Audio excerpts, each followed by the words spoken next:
Sauf que sur le retour, on a pris une route avec une forte circulation. Il faisait nuit. Et puis, nous, on est motards en France, donc on roule sur notre fil, on est prudent, on fait attention. Sauf que là, ça doublait dans tous les sens. Et un motard est arrivé, une petite moto est arrivée en face de nous, une moto qui avait grillé la ligne blanche. Et on s'est attrapé les guidons et on est parti. On a valdingué sur la route. Alors moi, je me suis relevé. Quand on tombe, on se demande dans quel état on est, comment on va pouvoir se relever. Moi, je me suis relevé. J'avais mon petit doigt qui pendait. Et Martine était juste à côté de moi. Et elle ne pouvait pas se relever. Elle avait une très large plaie ouverte sur le tibia, à côté du tibia. Ça ressemblait à une fracture ouverte. Et puis, elle avait des contusions de partout. Vraiment, elle était incapable de bouger. Donc la nuit s'est passée tant bien que mal. Et le lendemain, on a eu un contact avec l'ambassade à Yangon, l'ambassade française à Myanmar. Et ils nous ont vite conseillé, fortement conseillé, de changer d'hôpital, parce que l'hôpital de Pan n'avait pas vraiment une bonne réputation. On a été transféré à Yangon.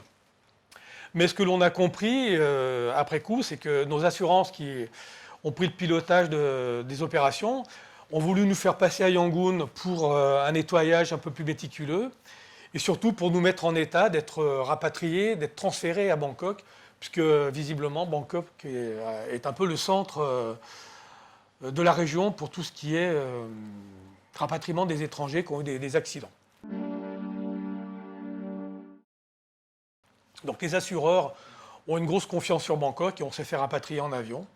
Et là, on est arrivé au Samiti Vej, au Samiti Vej Hospital, où on a été pris en charge par une flopée de gens. C'était assez impressionnant.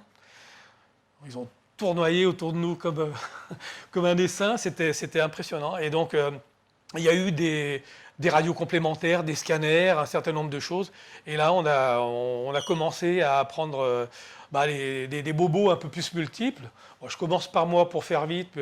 Moi, j'ai donc un petit doigt coupé, une ou deux phalanges cassées. Et puis, j'ai eu de nombreuses brûlures sur les genoux, les avant-bras. 2 côtes cassées, mais là, il n'y a pas grand-chose à faire. Martine, c'est un peu plus compliqué.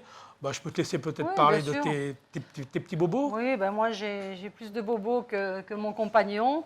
En fait, j'ai de multiples fractures sur la main.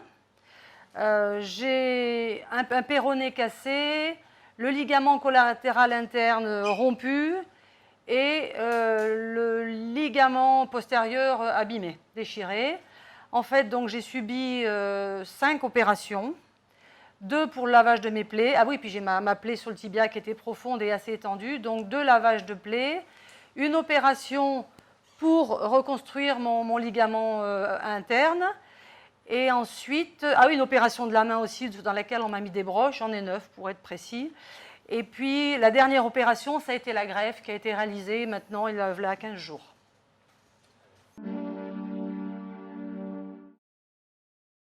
Ah oui, alors donc moi, dès que je suis arrivée aux urgences, donc on a eu, comme disait Gilles, pas mal de personnes autour de nous, dont le docteur Vichienne, qui est un chirurgien orthopédiste, qui nous a pris en charge. Et moi, dès que je l'ai vu, ce docteur-là, j'ai eu confiance en lui. Et je lui ai dit, écoutez, puisqu'on est là, moi je vous fais confiance, je voudrais que vous me soigniez de A à Z. Et donc, tout au long, il m'a accompagnée, tout au long d'un peu de ses opérations. Et ce que j'ai vraiment apprécié chez lui, c'est qu'il expliquait ce qu'il faisait à chaque fois, et il faisait les choses pas à pas. Il n'a jamais brûlé les étapes, et franchement, je lui en remercie. Et franchement, je trouve que c'est un bon pro, le docteur Vichienne. Et voilà, je trouve qu'il était génial. Oui, on est arrivé le 20 février, et puis on est déjà le 22 mars aujourd'hui. En 5 semaines, on repart le 25. Voilà. Alors c'est vrai que les choses s'accélèrent, on se demandait si on allait finir par rentrer, et ces derniers jours, on sent qu'il y a des choses qui se mettent en place. Les médecins coordinateurs, les médecins en charge des retours commencent à venir nous voir plus fréquemment, et là on commence à avoir des dates. C'est l'autre jour quand Dr Vichienne a dit « Perhaps on Monday », on s'est regardé avec un sourire. On attendait le feu vert du docteur Vichienne parce qu'en fait, la dernière opération qui est la greffe, il fallait vraiment qu'elle soit bien prise le plus proche possible du 100%, que je n'ai plus d'hémorragie, de saignement ou quoi que ce soit et que je puisse prendre l'avion dans de bonnes conditions. L'ensemble des services est vraiment top. On est dans un hôpital vraiment, on peut dire, haut de gamme. Tout le personnel est à notre petit soin. Enfin, c'est peut-être un détail, mais quand vous appelez pour le bassin, 30 secondes ou 1 minute après maximum, ils sont là. Et ça, c'est appréciable. Tout le monde est très agréable et on a eu vraiment un service impeccable.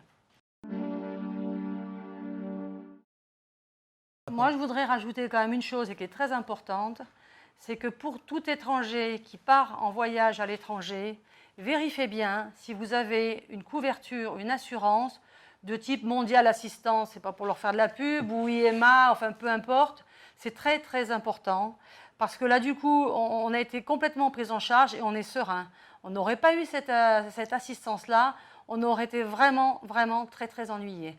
Et généralement, cette assurance, elle est souvent incluse dans le contrat habitation que l'on peut avoir en France. Soyez rassurés, si vous êtes soigné en Thaïlande, soyez vraiment rassurés.